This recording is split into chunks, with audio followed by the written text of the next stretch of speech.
it says type 2 wannabe. Why do I put that? Because he has type 1, so do I, but he's very jealous of all the newer drugs for people with type 2 that may have some benefit in type 1. But that's neither here nor there. That's a serious comment, though. There's so much going on with type 2 diabetes that us type 1s are jealous. And we wanted to give this talk about the evolution of type 2 diabetes, kind of what it used to be like, where it is now, to hopefully give some people some perspective and maybe even some appreciation of how we're dealing with diabetes today. Now you have to realize I'm using some of my old slides. That's why the blue background. Jeremy wasn't even born on some of the slides I'm going to show, but he's going to chime in when he feels appropriate. Yep. I was born in 2002. So let's get into it. Okay, let's first talk about the cause of type 2 diabetes. And that's important as it relates to things in the past. And we're going to talk about why is it so common. So this is one of my old slides. I love it. It's a New Yorker cover magazine. You can see the evolution of man. And you can see along the bottom that man's getting upright, fit, kind of looks like you. And then you can see what happens. And they talk about the Thrifty gene hypothesis, which is not too long ago. We are hunters and gatherers. We did physical labor for our daily existence. And if you had this condition called insulin resistance, one of the causes of type 2, that kept you alive during times of famine. And I believe on the next slide, you can see the classic central obesity that we see. It's the apple versus the pear shape. You know, that doesn't occur in type 1s typically. Well, type 1s, we're getting, learning that more and more people with type 1 are either overweight or obese. So we're learning actually that type 1 and type 2 actually have a lot of similarities. Everybody can gain weight, but people with diabetes in general, I think it is definitely easier to gain weight. So it's a common problem for all of us. You know, it's easier. And just to point out, that's a very specific type of fat. We call it intra-abdominal fat. But it gives folks with type 2 that central adiposity look. Mm-hmm. And that's just the way it is. It's not like fat, subcutaneous fat. Now, in type 2 diabetes, we know it's a genetic condition. Now, you're into the genes. You're spent a whole year doing immunology and genetics. And I put the formal definition of in Urban Dictionary of a gene, and that's supposed to be the helix. Okay. And it is passed along so strongly from generation to generation, in contrast to people with type 1. Yeah, a lot of times people say type 1, that's the genetic one, right? No, like type 2 is by far more of a genetic condition, if you will. If you have somebody with type 2 diabetes and they have an identical twin, there is a 100% chance that twin will have type 2 diabetes because it's so profoundly in your genes. So in a way, you can blame your parents slightly that this does run in families. Oh, if you do a questionnaire to 100 people with type 2 diabetes, 85% will say, yeah, I have a first-degree relative. Mm-hmm. Now, just to show you this, and this is like incredible. This is a slide of the United States, and it has color codes for the percent of people with type 2 diabetes. And you can see the ones in red are like above 6%. So let's jump forward right here to 2017. Every state, and it's a new category, above 10%. So it is epidemic. Mm-hmm. And what could I say about the rates now? They're even higher than they were back then. So, I mean, not everything in the future is rosy, but the prevalence and the incidence of type 2 is tremendous. And it's estimated that in 2050, 1 out of 3 Americans will have type 2. Now, I have a question for you on this next slide, Jeremy. This is a picture of the Charger Stadium when the Chargers were still here. Back when we liked them, but now they're in LA. We don't care. We don't care. We really don't care, but we miss LaDainian Tomlinson. In 2050, 1 out of 3 people. So I wanted to give you a visual. Between these two red lines, that's the number of people would have type 2. Now, here's the question. Do you think the candy sales in that part of the park is going to go up or down? I don't know. But I thought what you're going to show is that usually we show those pictures of the rates of type 2 diabetes. If you look at the rates of obesity and the same time, the trajectory is the same.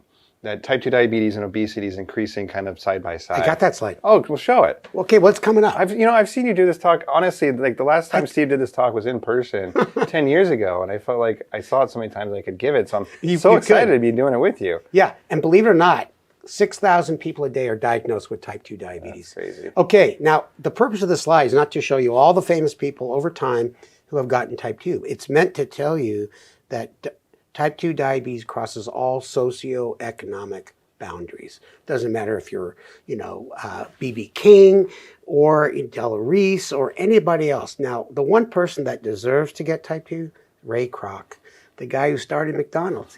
He deserves it. Now, what conditions are associated with diabetes? Now, that's, I should say, type 2. This is quite unique compared to type 1. And here's the slide. All right, there it is. Yeah, why don't you take us through? Well, basically, as you can see from this sophisticated green arrow here, that the rates of diabetes and weight are increasing in parallel. So I think what I always like to say is that we know that these things run together, but it's not that if you're overweight or obese that causes type 2 diabetes. It can definitely exacerbate your type 2 diabetes, exacerbate insulin resistance. And I say that because there can be a lot of guilt associated with that. That in society, people say, well, obviously you have type 2 diabetes. Look at you. You get, like you ate yourself into it. Like you deserve it. And that's just completely bogus. This is a genetic condition, and it's something that I hope people don't have shame about and just get treated. Yeah, sorry I jumped ahead there, but because I have a perfect slide coming up that addresses that issue. That's such an important point because even people with type 2, they get blamed by their relatives. Uncle Johnny just ate himself into getting type 2. It is a strong genetic condition, and not only is obesity, but some of the other things we're going to list, high blood pressure, abnormal cholesterol, all kinds of stuff. So how have the treatment options changed? So you're going to be shocked at what little we had not too long ago.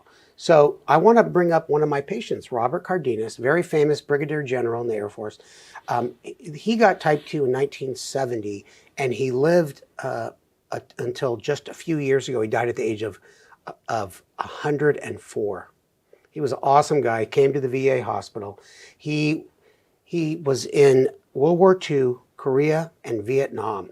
And he flew the flying wing on the lower right there. On the upper left, he flew the plane that carried Chuck Yeager to break the speed of sound for the first time. Just a real... Yeah, I remember. He was actually my patient at the VA too. And I remember treating him, and he was just some great stories. But I think even just pausing on that, he lived 100 and whatever, 104, is incredible in of itself. That even when we were diagnosed with type 1, you were told this is a death sentence. You just lost 15 years off your life. If you treat it well, take care of all the other conditions, you can not only live just as long, you can live longer in a healthier, more proactive life. So type 2 diabetes does not have to be all doom and gloom. Back then, it was kind of more doom and gloom, just kind of like type 1 was back then too. And the lifespan of people with type 2, as you rightly mentioned, has now equaled those without type 2 if you take care of things. Right. And most of the conditions associated with type 2 are treatable. Mm-hmm. High blood pressure is treatable. Cholesterol is treatable.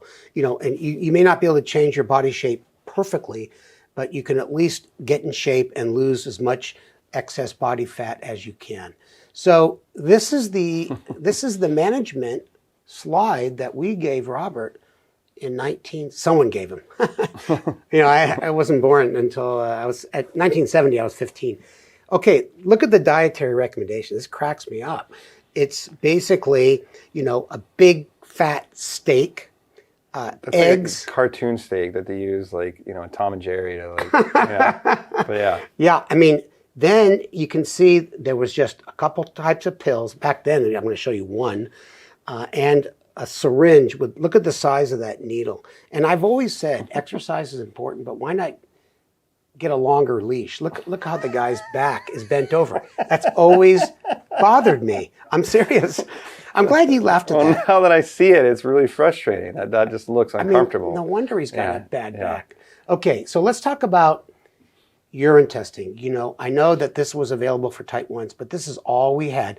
And it's important for you folks to know that when you pee on a stick, which they had, but when you peed in a tube, which is all they had in 1970, it indicated kind of if there was a little, somewhat, or a lot of sugar in your blood 3 hours prior. Yeah, the point here is that diabetes is a lot about your numbers, what your blood sugar is. And you got to know what your blood sugar is to treat it. And up until fairly recently, it was urine testing, which was just super inaccurate, uncomfortable. And if you believe it, we have our archive team here at TCOYD found some old videos in your office of actually showing what the transition was like going from urine testing to blood sugar testing. It was a huge advance. This is the first ever been shown, so enjoy, guys. What's new with glucose monitoring, you ask? Why, everything, of course. Cheer up there, mopey man. Gone are the days of just wondering what your sugar level is. That's right, pal. We now have urine testing. The splashing means it's working. Out of sight.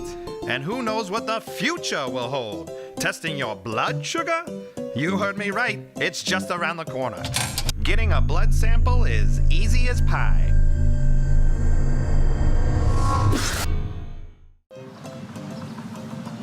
With just under 1 pint of blood, you can get a result by this time tomorrow morning. Science. Okay, now let's get to what kind of oral medication was available. Well, we had sulfonylureas, and that's it. Sulfonylureas is glyburide, glipizide, Amaryl, and these pills, the different ones, cause weight gain. And you know, there's also some talk to say that they accelerate your type 2 diabetes in terms of the A1C control. So, and think about that. They've been available since the 1950s, and that's all they had then.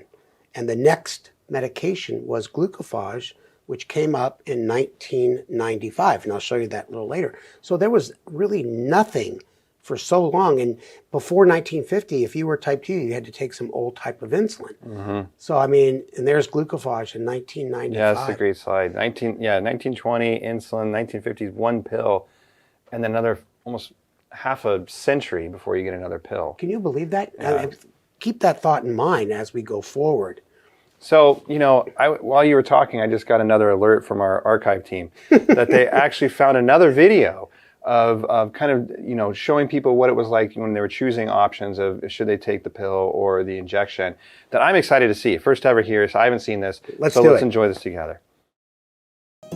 What about new medications? That's right, folks. We've got both of them. The pill and the shot. Looks like you've met your match, diabetes. Aren't you forgetting something there, friend?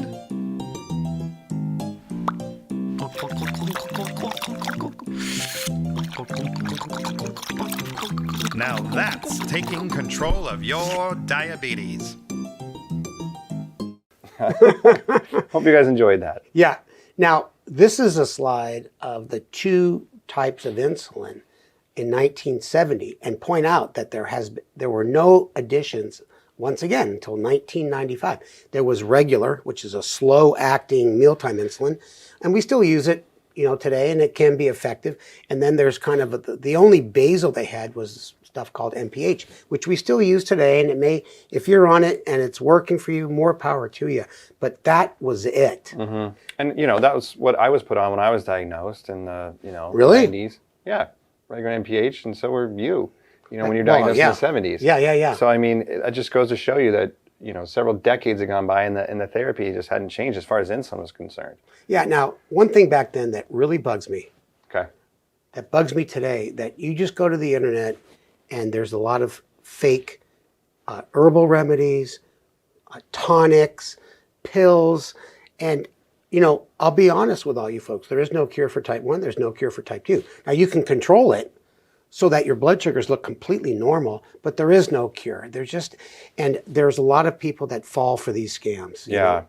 Well, I'm glad you mentioned that, because during the last video, I went to my office and I tripped over this VCR tape on the ground. What's that? Put it in the thing. It was this old video of actually an advertisement for one of these kind of like crazy diabetes cures, tonics, whatever.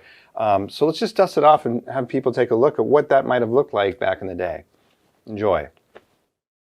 We have the latest advance in diabetes tonic. That's right, Patriots. It's Dr. Edelman's famous diabetes tonic. Guaranteed to put hair on your head, some pep in your step, and diabetes on the run. And don't forget, folks, Dr. Edelman's tonic is used by most leading psychologists to treat the blood sugar blues. Hey there, Bill. You know that's just bourbon, right? Act now before Bill drinks it all. Well, it goes to show. Bill Polanski. Yeah, I want to buy some of that. He's some good perfect. stuff. That guy looked like you. Now, sorry about the grainy clarity of this picture, but this is Robert, 15 years after his diagnosis. And I want to show you the laundry list of medical problems that he has. That's not that unusual. But what I want to, it's not unusual for today either, but I want to point out that back in those days, there was no specific targeted treatment for the kidney. And you'll hear about SGLT2 inhibitors in the next lecture. And you can see there was no good treatments for neuropathy. There was no good treatments for erectile dysfunction. You know, now we got Cialis, Viagra, and what's the other one? What's the one you take? Oh, no. There's multiple options. But, you know, yeah, and believe it or not, Cialis and Viagra, they're generic now. They didn't even have them back then. And you know what? In terms of, you know, treating heart disease, there was no good treatment. And when did you make this slide? Well, I mean, originally? 15 years ago. Okay. So again, not that long ago. And you look at all these things, these are huge. Like, we have very good treatments for kidney disease, especially with diabetes, obviously erectile dysfunction, some very good medications for obesity, and I don't think you have cardiovascular disease on here too. Heart disease, yeah, but now we have some amazing drugs for that also. And we were really treating diabetes in a silo back then. That, yeah, we wanted to treat the blood sugars, but people are dying of heart disease and kidney disease, and now these medicines that we use for diabetes that really are great for these medications have just been a huge, not only diabetes breakthrough, but breakthrough for medicine, period. And I think I predict, and see if you agree with me, that in time, these protective heart and kidney meds will be approved for people with type 1. There's just no question, because the pathophysiology is probably the same. Yeah, I hope so. Yeah, Absolutely. I hope so. And now you're working on that. Now, this is a slide just to point out that in 1995, this is a study. I'm sorry to be so gruesome, but it's to look at the causes of death on death certificates. So you can see. This is why they get off the bus? I've never heard that phrase before. I try to be nice. Okay. Like, instead of saying, you know, get off the bus is a phrase that means. Someone's passed away. Yeah. Okay. Yeah. And so basically you can see that 80%, over 80% are due to either heart attacks or strokes. Mm-hmm. And I don't know the most recent collection of data. They do it every 5 years. But I'm hoping that with these new drugs that we're talking about more, that we see this go down. This is just a visual, folks. Oral medication since 1995. Remember what I showed you for Robert? He had one frickin' pill. Now I can't even get them all on the same slide. Mm-hmm. And look at the time frame. They just have exponentially ramped up. So we got tons of choices now. It's like a new era completely. This is just a visual as well. Look at all the different types of insulin. Before it was just regular and NPH. Now we got inhaled insulin, new basals, ultra rapid acting injectable insulins. So the choices are tremendous. We also have pre-mixed insulin. You know, the basal plus the fast acting. We got basal plus some of these GLP-1s. I mean, so it's night and day. And like you know, and again, just to highlight that point, that there's literally just, I don't know, last week, another major new class of medications for type 2 diabetes approved. How do you pronounce it? Mounjaro? Well, okay, just think of Mount Kilimanjaro. Okay. So forget the Mount Killa. Mounjaro. A once a week injection. Incredible reductions in blood sugars, incredible reductions in weight. Just got approved last week, and a completely new class of medication, meaning a new mechanism. So these things really are happening so quickly. And these medications are fantastic. They really, truly are. Yeah. And some people think this Mounjaro will be something that really improves the way we treat type 2 in a major way. Yeah. And, you know, we just have to get it accessible and get it in your hands. It's a once weekly injectable. Now, let's go to the next slide, which is... Yeah, so we wanted to talk briefly about continuous glucose monitoring in type 2. So and they didn't even know what that stood for. Yeah, CGM. So, you know, we made kind of fun, but it really was urine testing, and then, you know, finger sticks, and then continuous glucose monitoring, which has been part of our world in type 1 for quite a while now. You and I have been on them for, I don't know, 10 years or so. But now it's becoming much more commonplace for people with type 2 to use these CGMs. Anybody on mealtime insulin can get it. In the next couple of years, it's really just going to be the way that we measure glucose in general, because they're so convenient. You don't have to prick your finger, etc. But you guys won't believe this. I found another video. The archive team has just been ringing me off the hook here of the first CGM, which is probably not what you expect at all. It's a completely different approach that they had back in the day. So we want you guys to take a look at what the first CGM looked like. All right, let's take a look. How about a continuous glucose monitor? We're telling you folks, this is the absolute latest and greatest in diabetes technology. And her name is Myrtle. Check your blood sugar. Day or night, Myrtle will help you monitor your blood sugar every 5 minutes. Check your blood sugar. Check your blood sugar.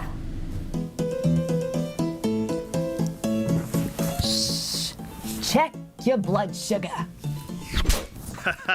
Godspeed, Myrtle. Okay, so thankfully our CGMs now are not like that at all. Yeah. We don't have to beat up poor Steve when you're going to the bathroom or trying to sleep. Now these are very discreet, easy, wearable things. So take it away, Steve. Yeah, well, I just wanted to emphasize what we've already mentioned, that two classes of medications we did not have back then, and they have now taken the type 2 diabetes world by storm. And they actually, because they affect the kidneys and the heart in a beneficial way, it's the first time us endocrinologists are speaking more to our cardiology and nephrology colleagues. Why did you put endo in quotes? Did you lose your license or you just... Well, because we're like diabetologists within the greater field. We're actually endocrinologists to set any fears to rest. I don't know why I did that. But anyway, it's changed the field. So our toolbox has gotten huge. It really has. Incredibly huge. Now, why are people with type 2 diabetes in the U.S. not improving their control over time, especially when we're considering that there have been 45 new medications approved since 2005. 45. Now, not all of them are completely different. Some of them are copycat drugs in the same class. But this is something that I don't think we've ever figured out. But we thought we'd show you this data and see what you had to think. Now, this is data from the government that collects the average A1C in people with type 2 diabetes in America at different time periods. And you can see the percent of people who ended up with a hemoglobin A1C less than 7, which is kind of our goal, average blood sugar 155, hasn't really changed. Yeah. And this is during the period of all these developments that we're talking about. So we're going to sort of go through this laundry list and then close it out. And maybe you could let us know in the chat box or on our blog that living with diabetes is tough. Yeah, and I don't think we got to pause on that point because it really is important to let people know that. I think, again, we're biased, but there really is no disease like it. With all the ownership that is put on you or us as the patient of waking up, monitoring your blood sugars, taking your medications, adjusting them in real time sometimes. We don't ask people to do that with blood pressure or cholesterol medication or antibiotics. We actually tell them, do exactly what I say, don't change anything. Here we're saying it's all on you, you got to do all this stuff, change your diet, change your exercise, all of that. So it is hard, and it can be hard to stay motivated, and everything that we mentioned are tools, but I think the message here is to empower people that with these tools, people can take control of not only just their diabetes, but their overall health. And mental and physical. Mm-hmm. So first of all, it is hard. Let's start with that. What's number two? I just got to add that I've always said that, having type 1 myself, you as well, having type 2, I think, is extremely tough because not only do you have glucose problems, your doctor, you got to make sure your cholesterol, your blood pressure, and you have a tendency to gain weight. And you have to take a lot of medications and increase them over time to maintain your control. And I think the hardest thing is you may not feel that bad if your A1C is high. So you're asked to take basically a handful of medications, injections, to keep your diabetes under control, which is important. But you may not feel that bad, and plus these things, they're not cheap. As I say in this, it's difficult to take all these meds. And then with these things combined, it ultimately means you have to buy into it. that this ultimately is beneficial for your health. Doing these things that you said might not make you feel different, paying for these things, etc., is going to overall benefit you. And I think, again, with some of these new drugs, seeing your blood sugars coming down, seeing you lose weight can be a powerful motivator. So. Yeah, for sure. And, no one likes to prick their darn fingertips. And it was, how many times us doctors are in clinic, we say, oh, Mr. Jones didn't bring in his logbook today. No. He didn't test his blood sugar. I mean, who likes to take a lancet, jab your finger, in public, private, or anywhere, and sometimes it's the benefits of everything you're doing, it's not that obvious, and there's side effects. Yeah. So, don't watch those commercials on television. And, as our good friend Bill Polonsky would say, that you may feel like you're failing at every step of the way. And, that's very common. And we talk about a lot that diabetes is a progressive disease. And over time, you might have to add medications because your insulin-producing cells are failing. It doesn't mean that you are. We just got to give you whatever you need, medication-wise, diet, lifestyle, whatever, to keep you healthy, keep your blood sugars under control. And taking the value and blame and shame and all of that away from it, let's just treat your condition like we do every other condition. Jeremy, and that's why I started Taking Control of Your Diabetes. This is the brochure cover, our first conference in 1995 at the San Diego Convention Center. And it's been a good ride. And you know what? Some of the main themes we had back then hold true today. You have the main responsibility for taking control of your diabetes, and you are your own best advocate. Be smart and be persistent. So I just, in seeing this number again, I realized that I was diagnosed with type 1 probably like 2 months before this. So it's right around the same time. But anyways, thank you for starting TCOYD. We hope that this evolution of type 2 is just giving you some perspective and giving you hope that there are so many tools that we have that we didn't have 10, 15 years ago that are true medical breakthroughs. Get the knowledge, talk to your providers about it, and just live a long and healthy life. Yeah, if you're not a type 2, you're a loser. That's the new motto. So long. I'm jealous. See ya.